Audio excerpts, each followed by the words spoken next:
So we're Yeah. here today to talk about the history of 510 Day. I know Leon is going to jump on with us in a little bit, but let's go ahead and dive in.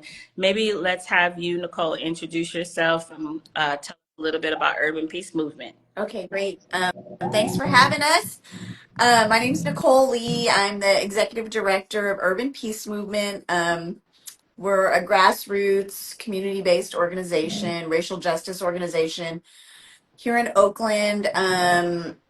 Yeah, we've been around. I mean, I first met Pacolia when we were a lot younger, even though we still look the same. Um, but Pacolia was actually, I think, in high school when I met you, Yeah, right? We go I'm back. Yeah, all three of us go back way back. decades. Yeah, like literally decades.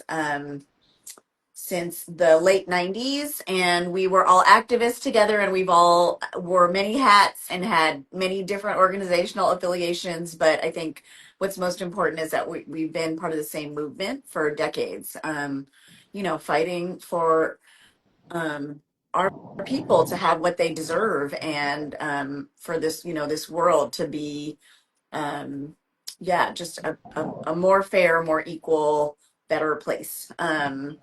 And yeah, so UPM has been around for 16 years. Urban Peace Movement. Our work is really about um, ending mass incarceration, building youth leadership to do that.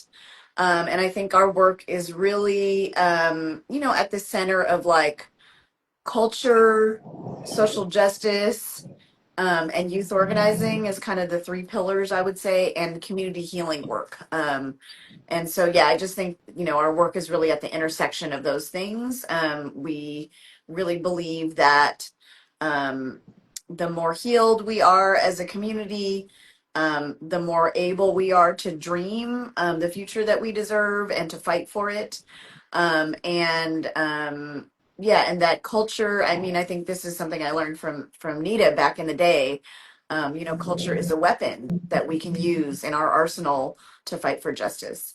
And Oakland is a place with very rich and deep culture. And, I think a big part of our work and what we're going to talk about today is what's so important about creating space to be able to have that culture thrive and continue in the face of all the injustice that's happening. So. Absolutely. Thank you so much for explaining Urban Peace Movement, yourself, our history. I'll pass it to you, Needa Bee, to explain who you are and all the amazing work that you're doing for Oakland, because there's so much. It's vast. So let everyone know. All right. Thank you again. Thank you for having us here today. My name is Needa, and I'm with an organization called The Village in Oakland. We provide advocacy and support services and policy advocacy and media advocacy to unhoused residents here in Oakland. We've been around since 2016, and we have 11 different programs, everything from our Feed the People program to a hotel voucher program, to Word on the Curb, which does the media advocacy. You can follow us on IG at the Village Oakland, or follow our website, thevillageinOakland.org. And I'm also the founder and co-owner of the Lumpia Ladies. It's a family-based business. And we've been serving food in Oakland and the Bay Area for more than 30 years now. And I mention that because the village and the Lumpia Ladies are funders of 510 Day. So when you spend money with the Lumpia Lady, most of our money goes, after we're done paying rent and bills, our money goes back into the community to invest in projects like 510 Day and other things. And we're happy to be here. And just, ditto everything that Nicole said. I can't say it any better. And yeah.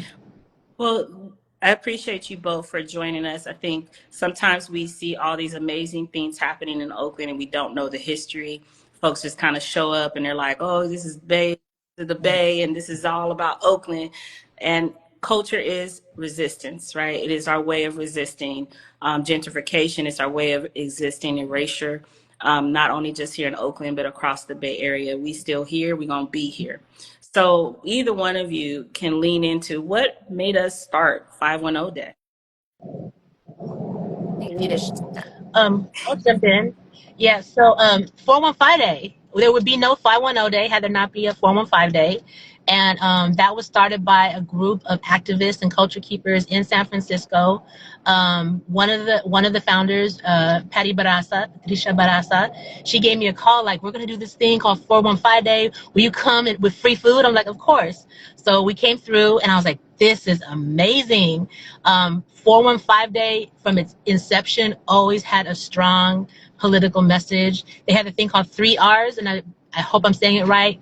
Resistance, resilience, and reciprocity, I think is what it is. And that's their call to like what gentrification. It specifically was created as a pushback against gentrification. And they did things a little bit different from us over here, where they would pop up at different parks depending on what was happening in the moment in San Francisco communities. Like the first time it was at Dolores Park, because of what was happening at Dolores Park was happening at Lake Merritt as well, where people were getting, pushed out and criminalized at Dolores Park with like these newcomers who just couldn't deal with melanated people and their culture. And then it went to different parks. At one point it was at La Raza Park because there was a youngster who was killed in the neighborhood. So they popped it there, I think on the third year, whatnot. And so I had come back from 415 Day, and I was at one of the places where I sell food, Somar Bar. Shout out to the Ramos family because it's not there no more, but they were there for 16 years. And Dinas and Jordan were there, and I was like, oh my God, we got to do something like this here. And they're like, let's do it. And I collared at the founders of 415 Day. I'm like, can we get your blessings to do what you're doing over here? And they're like, for sure. And so that's how it got started. And we specifically picked Lake Merritt because the timing was like so crucial. There were so many things that were happening around Lake Merritt, and like historically, like Lake Merritt had always been a place that was neutral for anybody. Everyone got their different sets. Oakland didn't have gangs back in the day. It was more sets, right? Different neighborhoods, different blocks. And so folks would like, it was a neutral place for people to go to. And it was no longer neutral for people of color with gentrification coming in. What's up, Dinaz? And there were different things, like they were enacting laws at Lake Merritt that were only being enforced on Black bodies. For example, no barbecuing at the lake, but then white folk would come and twirl their fire twirlers, which I'm like, that's kind of a little more dangerous than a barbecue. They were saying that now you can't barbecue at Lake Merritt, but people were able to barbecue before. They were saying that, no open containers, which of course happens all across Oakland Park, but it was only being enforced on Black and brown folks. Meanwhile, next to the Black and brown folks getting enforced for having their red cups and liquor in their red cups, you had at the party next to them a bunch of white folks sipping wine out of wine glasses, but they weren't the cops weren't harassing them. So things like that. And then Oakland is also at the same time, Oakland was the only park in Oakland where they created a law at this time where if you had 12 or more people at the lake with you, you had to get a special events permit. And that's a direct, attack to people in Oakland. If you know that Lake Merritt is where everybody goes because it is a neutral place. And if you're not from here, good luck trying to get a couple, 12 people to come. But if you're from here, by the end of the day, you made enough phone calls, you got everybody out there. So people took that as that. And then on a like interpersonal level, there was so many like aggressions and microaggressions happening from like people with like wearing MAGA outfits and knives threatening people to this one brother when he went jogging around the lake, and when he came back, someone had sprayed his car with the N-word, to another white jogger assaulting a homeless person and throwing all his stuff. Like all these things happened, but then something happened that went viral. So many incidents happened in Oakland, but what went viral was Barbecue Becky. And Barbecue Becky, if folks don't remember, that's when this white woman who actually ended up being connected to a lot of the MAGA and the neo-Nazi movements and protests that were happening in Berkeley, came and called the cops and harassed these brothers for 2-3 hours because they were barbecuing at Lake Merritt, and just traumatized them. And when the cops came, she pulled the whole little like switcheroo and started crying like she was the one who was the victim. But that entire situation made it clear why we were even doing 510 Day, because that had already been happening. She just made it go viral, And for sure. Rest in power, Kenzie. Yes. Can I add a couple things? Hi, Leon. Yes. What's happening? Haley, and welcome on. Nice to see Yeah, you. yeah, yeah. It's been a minute. Yeah, yeah. I'm happy to see everybody. Happy to see everybody. Um, yeah, I just wanted to piggyback off Anita because to me, there's a couple historical things that are. I'm a history buff. I also, I think a lot of people know this. I, was born and raised in Oakland, and so for me, this fight around Lake Merritt being a contested public space around race. Um, the first time that I encountered that was actually when I was in middle school because Festival at the Lake used to happen at the bandstand. That was the center of Festival at the Lake in the 90s. And it was, this very family friendly event, a festival at the lake, like where the Girl Scouts would be there and the dance classes would do dances and in the daytime, and then incredible blues music. Like I actually saw Etta James perform there. Which it's like, when I was young, I was like, okay, somebody's parent took us and we were like, oh, Etta James, okay, who, and now I'm like, what the hell? I mean, it was like incredible, you know what I mean? And then, like, as I became a teenager, basically around 5 o'clock, that's when the young people would come out and we would like go, at that time we used to go to Great America and like we would get fits at Bayfair and like come, it's like embarrassing. I'm probably the oldest person on this call. So we would like get fits and we would like match and we would do this thing where like we would get like two fits and I would have the pants and my friend would have the shirt and I would have and so we'd be like a checkerboard and like walking down the street. And it was just like amazing. And it was like Black young people would come from cities all over the Bay Area and congregate at Festival at the Lake. And it was, beautiful. It was like teenagers being teenagers and, trying to pop at each other because that's what young people do. Um, and it just kept the law enforcement and the city kept escalating it. And and it wasn't just Festival at the Lake, it was every Sunday actually in the 90s. People used to come from Vallejo, from like cities all over the Bay Area, from San Francisco, from Richmond, from and the lake would be lit and it would be like young people everywhere. And people, this was like before the sideshows became like with gas break and dip. It was like before the original sideshows was cruising. And so people would just cruise in like old school cars, motorcycles, like, cars with candy paint, and, just like profile and high side. And from that moment, it became a contested space. And so the city enacted at some point a no cruising ordinance where they were like, if we see you drive around the lake more than twice, we can pull you over and cite you. And they like posted, posters all over this, like signs all over the city to do that. At one point, Festival of the Lake had this incident where they came in shooting rubber bullets and they actually broke a bunch of the windows of the fancy condos that are, adjacent to the lake. And this was like in 95 maybe, and 96 maybe, and they shut down Festival of the Lake once and for all. So this issue of the lake being a contested space like goes actually back to the 80s and 90s. hmm When at that time Oakland had a 50% African American Yeah. population, and so this was a black city at that time with a black mayor. And so yeah, it was just it's been a target, and this issue keeps rearing its head, keeps reemerging. And I think, as Anita said, with gentrification, which is happened over the last 20 years, it's really like exacerbated that dynamic in a lot of ways. Sorry, that was long. The other thing I just want to say is one of the reasons it resonated for me, this event, and I love that it started at Somar because it really shows the way that cultural spaces create space for us, community, for space for us to come together, right? For me and for I know all of us, we used to see each other at Somar all the time, and it was like a safe haven. It was like a place that I felt like I could go there by myself. I'd run into people that I consider to be family, unannounced, unplanned, and it was like a safe place in a hmm place in the city that I grew up in that doesn't always where I don't always feel like I'm welcome anymore. You know what I mean? It was hmm like a place that felt safe, and so I love that it started there. And I think one of the reasons it resonates is because the different neighborhoods, as Anita said, we had turfs rather than gangs for a long time in Oakland. And so the turfs used to have different days based on the number. So like Sobrani had 11-5 day. They still kind of do it. Like the Ville had 6-9 day. Um, Brookfield had 9-8 day. So like on 11-5, which is November 5th, Sobrani does like a neighborhood barbecue.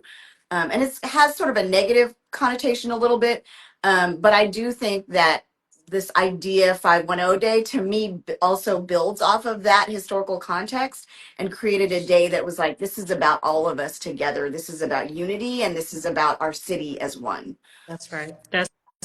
Thanks for that history, because I think it's important that like we have that context. So many people do not understand Oakland was Chocolate City. I often tell folks that, and they're like, "What do you mean it's not Chocolate City? It's multi-diverse." And I'm like, "It is now, but it was rooted Yeah. as a Hmm. Black city." And it's Um, Yeah. precious. I mean, that and is that, precious. There yeah, are not that many cities like that in the country, and Oakland was one of them. And it's a precious, precious thing. Yeah. yeah. Well, Leon, come on in the room. Tell Yeah, yeah, folks yeah. who you are, because you just jumped on. But thanks so much for joining us too. Yeah, yeah, no, thank y'all. Thank y'all for having me here. Quick lunch break. I guess I'll start off with, Leon Sykes, Leon D. Sykes. Um, I'm a teacher now. I teach at Fremont High School in East Oakland, California. Media teacher here. Um, it's fun to be able to say I'm a multi hyphenated. So I'm an educator, lifeguard, comedian, actor, all around Oakland community guy. I'm town bound, and I met all these people getting drunk at Somar. I And wasn't drunk, by the way. yeah, I I was said, "Mm, sober. I'm talking about me. I was drunk." And 510 day for me, in all reality, it started as for me, when Nita and the homies came to me and Jordan, it was like, yo, we about to be doing this stuff. I'm like, oh, bet. This is the east side of the lake. This is where me and my partners been congregating for the last 4 years after they put $120 million into redesigning the east side of the lake. Because I don't know if people remember, the east side of the lake was clay and it stunk. And Mhm. it wasn't really walkable. And so you have this beautiful green grass and, all these things. And so me and the homies were, that was our spot to go, drink some beers, drank, kick it, just chill. We were, mid 20s and whatnot. So Anita came to me about it, and I'm like, oh yeah, man, they already hating on this. So, I want to get drunk. So the first 510 day, I am loaded. You know what I'm saying? We outside partying, and I'm looking at Nita, and she has this huge sign that says Oakland against gentrification, and F gentrification and anti-displacement. And I started paying attention, and I'm like, yeah, this is bigger than just us drinking. Like, yeah, this is about us congregating, but it's a bigger story. And I say that in a very light way, but like in all honesty, uh, when Nicole talked about the cultural spaces, we didn't have a lot of spaces for us, and the lake wasn't that open. Everybody talk about they from East Oakland, they from West Oakland, they from North Oakland. I'm from the lake. You know what I'm saying? I grew up by the Oakland Piedmont Rose Garden. I call it Deep East Piedmont because of the proximity that I live next to this rich ass city. And that was a place that we grew up from kids to adults. And so for me, 510 day, it's celebrating just all the greatness. It is supposed to be the whole East Bay, but like, I'm from the town, so I'm bougie. I'm town centered. So it's about all of our greatness. And the Soul Beat, which shout out to Chuck Johnson for bringing it back. But like Soul Beat, Festival at the Lake, Juneteenth when we had it at the lake. And just all these different cultural things, but just also just the people. You know what I mean? Like that's the most important part is like there is no town without the fabric of the people that make it. You know what I'm saying? And so for me, all the things that I've done in my life as an adult has always been community oriented. And so to link up with these amazing folks to not only educate me but also empower me to understand and to push the message of the change that's happening does not have to be permanent, and we can resist, and we shall resist, and we will resist. Um, it's these last 10 years have been transformational. I just turned 40, you know what I mean? So these last my 30s have been dedicated even more so than in my 20s to making sure that we push the message of protection of Oakland and protection of us. That's right. Whew, so much packed into the first part of the conversation.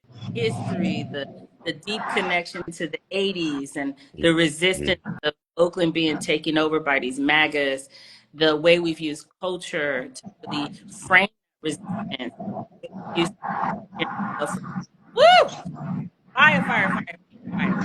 So all of this happening. We're here now on the 10th anniversary of 510, right? Mhm. What does that mean to you all to have been able to do this for 10 years straight? I would want to add too that we've done this 10 years straight with no permits and not working with police, that we actually pushed back on that. And that is what's allowed us to grow, because we've seen amazing events like Fam Bam Juneteenth or Barbecuing While Black. And Barbecuing While Black also was a reaction. It was a Mhm. political reaction. It was a Mhm. protest specifically to what happened with Barbecue Becky and her attacking our folks. And because they did go the route of trying to work with the city, how the city took that was like sign these permits and get these licenses, and they got slapped with like $38,000 to pull off those events, which is why those events aren't even happening anymore, because that's Mhm. unaffordable. Barbecue While Black, thankfully it's Yeah. coming back to Liberation Park this year after a Yeah. long hiatus. But Oakland Fam Bam Juneteenth at the lake, that's not happening no more. The amount of Mhm. work, of labor that the volunteers had to do, and then to start charging people to cover uh, the price tag that the city gave them.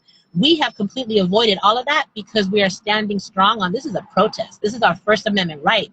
And the city the past couple of years has been like, well, how do you partner with the city? And my response is like, put rent control on the books. That's what a partnership with 510 Day looks like. And put a moratorium on gentrification. That's what a partnership with 510 Day looks like. With Parks and Rec, they're like, you need to do the permit process. And no, this is a protest, but if you want to work with us, you can make sure there's trash cans out Mhm. there, because there's currently, even when there's not anything at the lake, there are not enough That's trash right. cans at the lake. So I think it's really, really important for folks to remember, because I know a lot of people are using the 510 Day name now to throw parties for monetization, or to build their own brands out or build their own names, and that's fine and good. What's not fine and good is that none of these parties are including Mhm. the narrative that this is a political stance against gentrification, against displacement, against everything that negative that has come about because of the development model. And that I feel like that is a question that we as a community need to Yeah. have an understanding over, because That's that's not okay. Go ahead if you want to do that and use the name. Go ahead and do that, and to build yourselves up and to make some money, because everyone gonna make money on 510 Day who's got vendors out there. But do not miss the Yes. point that when you say 510 Day, you are actually saying that I am against gentrification and how it's hurt my community. And people are missing that. And what's really important to know. If we fail to hold on to that message, then we're actually falling into the Mhm. trap where they love Black culture. They love the swag of Black folks. They love the flavor of Black folks. They love the flavor of Oakland, but they don't want Oakland. Mhm. They don't want Black Mhm. folks here. They don't want the working class here. And so if we fail to maintain the political stance of 510 Day, we're falling into the trap of getting culture commodified at the expense of displacing the Yeah. people of that's Oakland. right. It reminds me, I don't know if you guys saw the film Sinners yet.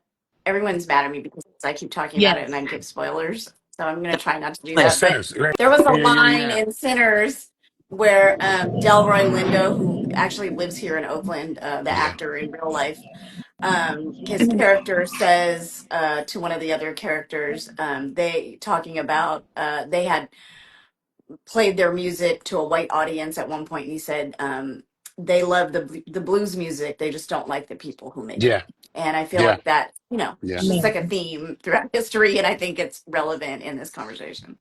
Yeah. And I Yes. think also what's really relevant with the work that both Nicole has been doing and Nita has been doing, um, the empowerment of young folks throughout this time. Over the last, to be 100% transparent, since the pandemic, I've kind of faded into obscurity. Between health issues, depression, and just life, I hadn't been around as much. And throughout this time, uh, Nita Nita and her daughter have been doing an amazing job, and like seeing these young folks coming through and what UPM, Courage, and so many other nonprofits and organizations with the young folks have been coming through. Like when we talk about the resistance and we talk about the people power, like it truly it's with these young people. And when we talk about 510 day, it's not just about the elders. Like it's for the youngsters too. Like it's catered to make sure these young folks know, like, we got you. We are here to protect you all and to make sure that you all have a future. And I think that that's something that doesn't get highlighted enough.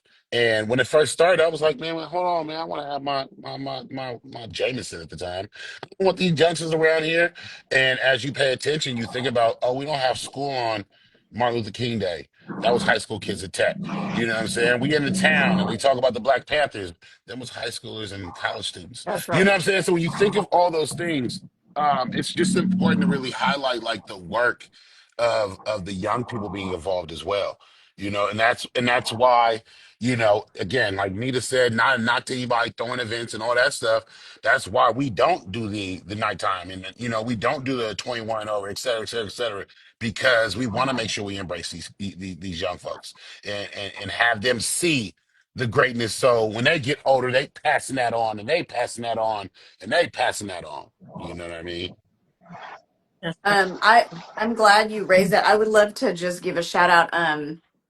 We had a group of youth leaders in 2017 and 18 who came to 510 Day, and were really inspired by it and loved the event. And when we got back to our office, I think this was like 2016, maybe 2017, and we got back to the office, they were like, we want to do something for 510 Day next year. And Hmm. so they set out to organize a march around the lake. So that year they like had a little different component. So 510 Day Hmm. happened in the normal place it happens, but they organized like a march that Yep. went from the other side of the lake, the side closer to the Henry Yep. J, and then they walked toward the Cleveland Cascades. And I just love that because it's just an example of, yeah, just the fight that young people often have, that sometimes adults, just get complacent or exhausted, or whatever the things are Hmm. that happen to us when we get older. They just don't have that, and so they were just like ready, you know what I mean? And I just thought that was so beautiful. It was something they did on their own, and they took initiative, and they organized other young people, and they made signs, and they marched around the lake. So I thought that was just amazing. And the other thing I just wanted to say is that was um, the same time when the story that Nita was telling, when Barbecue Becky had called. Hmm. And what's crazy about that is Barbecue Becky, that woman did that, like actually on the site where, Hmm. I mean, this, I felt like there's some kind of like spiritual thing happening or something, because she did that. She violated them in that way on the exact place where 510 Day was planned, and where it had already been happening year after year, and where it was Hmm. about to happen 10 days later. And she Yep. obviously didn't know that.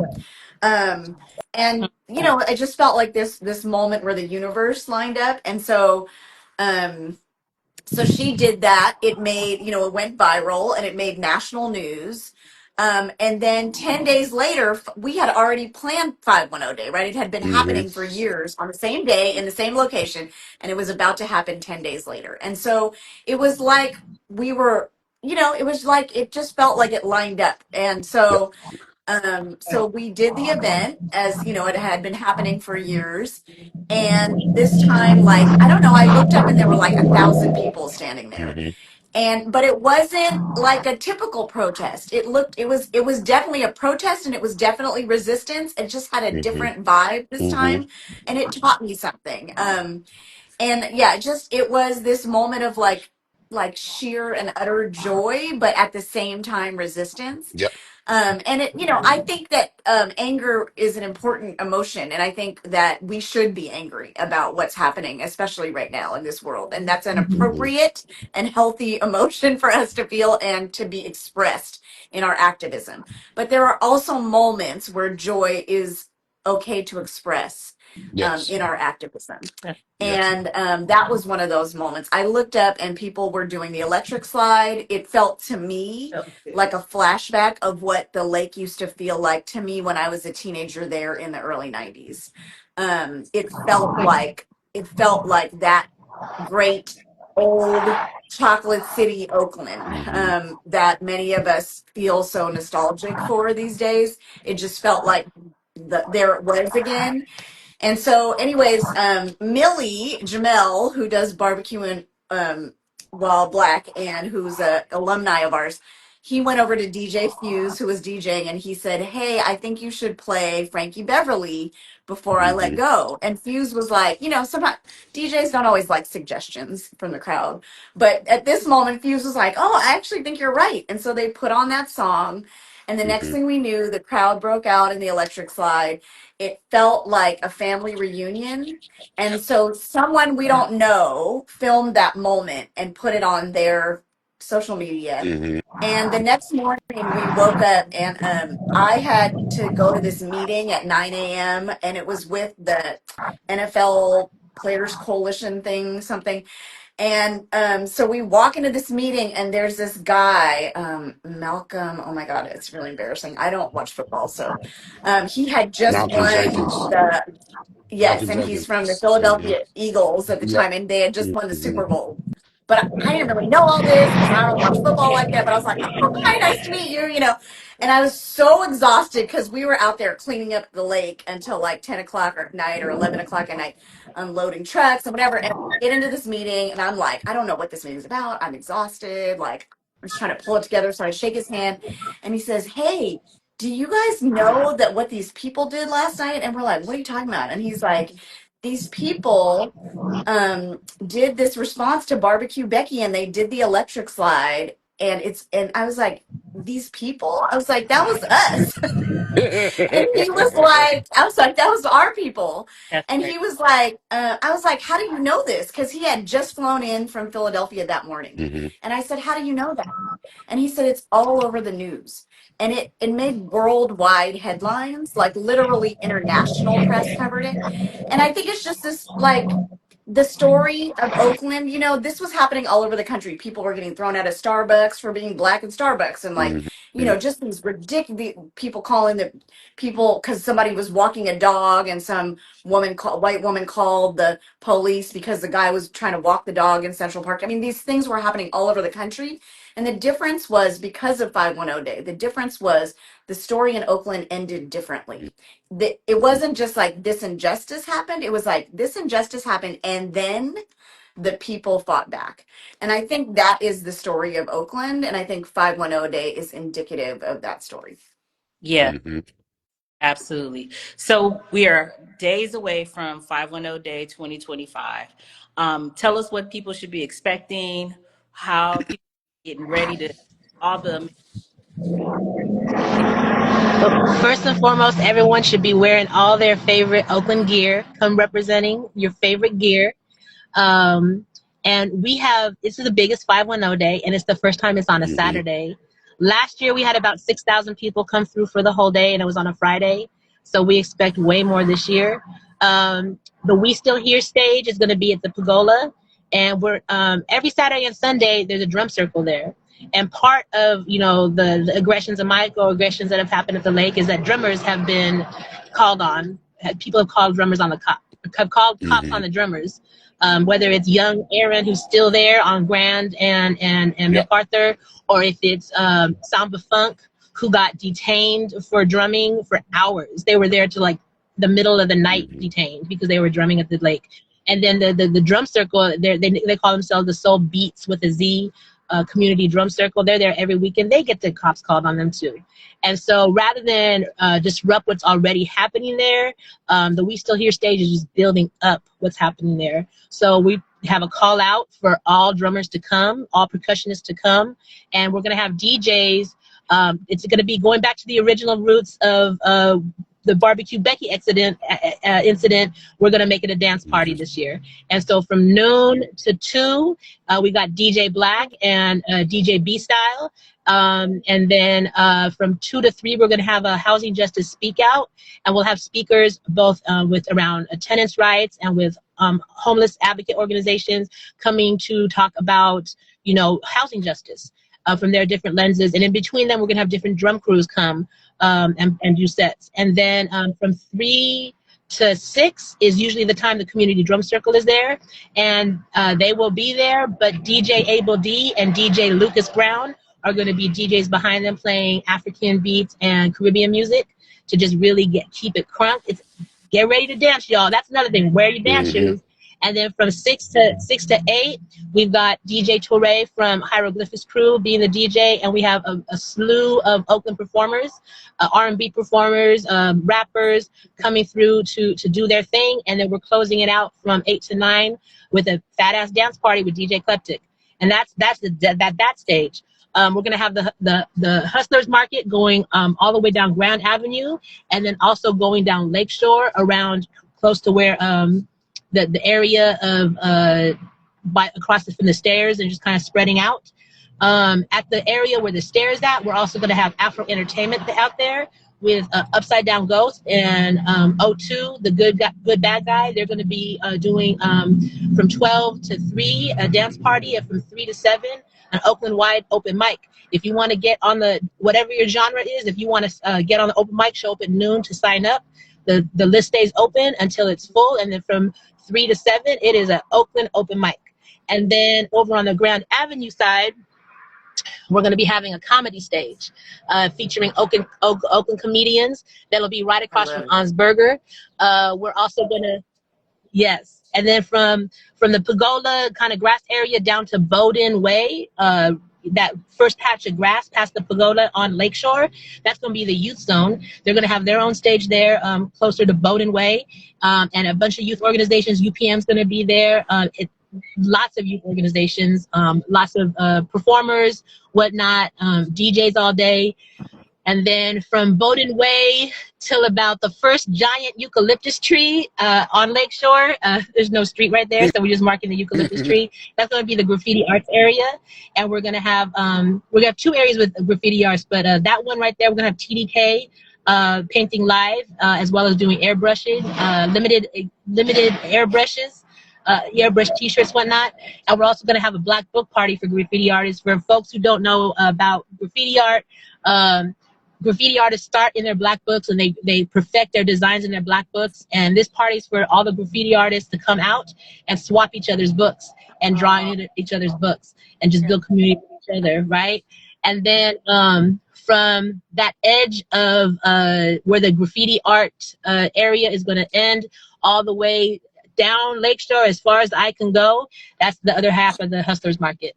And the Hustlers Market, we're not inviting vendors per se, because we know the vendors are going to show up. It's a Saturday. Vendors are going to show up.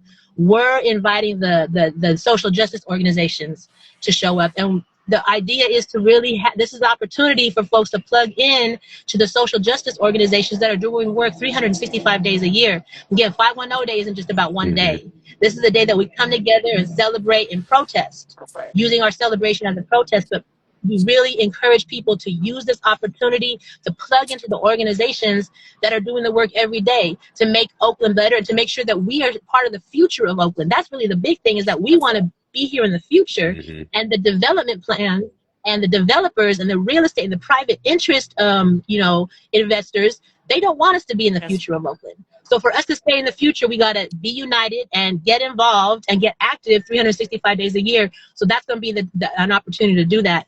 We're also going to have a couple of areas that we cannot announce because they were announced in the past and were targeted by the police. So you just got to show up to see those surprises. And then over at Fairyland, it's going as far down as Fairyland. We have the Black Fae Day is going to be incorporating their day with 510 Day. And that's going to be just all the folks who just wanted magical, mystical parts of blackness. You know, people coming out as like with their fairy wings and wizards and high priestesses, and like just that part of all things black and magical are going to be at Fairylands, and they're going to be joining up with another one of the areas that we can't announce publicly, and they're all going to be doing a march around the lake in the late afternoon. But yeah, it's going to be a festive day, but it's bring your protest signs. We're encouraging everyone to bring protest signs. We had folks at the lake yesterday making protest signs for all the vendors. So all the vendors are going to have a protest sign on their booth to show that they're in solidarity with this movement and with against gentrification and displacement and everything that happens with that. Love it. So Yeah. come out cute with your gear, bring your fairy gear, bring bring a Bring bunch your of things. family. Bring your family. Bring The your whole family. situation and be on you just roll through everything black and joy and everything in between is what I'm hearing. Yep. Yep. So I gotta Yes. head out. I got my children getting ready to come in. yeah, But I want everybody to see us on Saturday. It's a protest and it's a celebration. Like it truly is a celebration. And as Nicole said earlier, protest you can have some fun in there. We are civil disobedience, and showing love for our city and showing love for our people. So I'm looking forward, and I love y'all so much. Nicole, Needa Bee, I love y'all so much. Thank y'all for having me. Love you too. Oakland Rising, I love y'all. I've been rocking with y'all for about 10, 11 years now, yeah. and appreciate everything that you all have been doing as well. Thank you. All Thank right, you. brother. Yep. Appreciate you All making righty. time. Go get this ready for media. Any last words from either one of you? You all have told us and taught us so much and called us to action. We can't wait for 510 Day. No, we're just excited, and thank you If so much for having us and helping highlight this important work. Yep, and I know that our volunteer coordinator is still looking for volunteers to help out for a couple of hours. You can get at our Instagram account, just what's it called? I don't know the name. DM, is that the thing? Get into our inbox if you would like to volunteer for. I don't know. I'm new to Instagram actually myself. I just joined like a year ago. I'm still figuring it out. But it's for a couple of hours. We'll make sure that you get fed. Our chef, Michael Little Bear, is going to be providing meals to all the volunteers and the performers and the DJs and the organizers for that day. He's cooking up a great spread for everybody. And you also get a free 510 Day t-shirt for volunteering. So hit us up on our IG at 510 Day. And if you want to pop in and volunteer for Awesome. So folks, you've heard everything you need to hear, but just a quick reminder, 510 Day is this Saturday.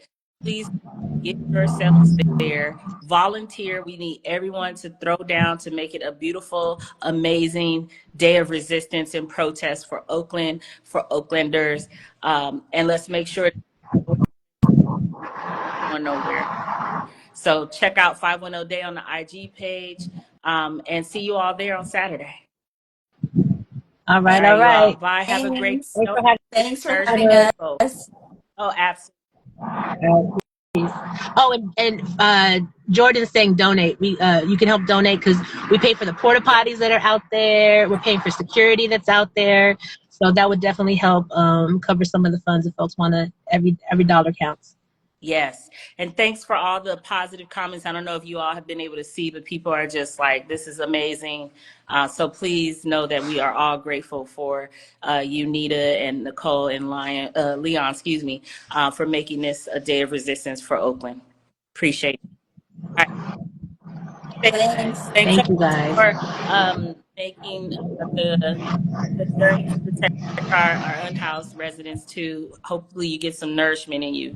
Yeah, absolutely. All right. All right then. Bye, everyone. All right. Okay. Bye-bye.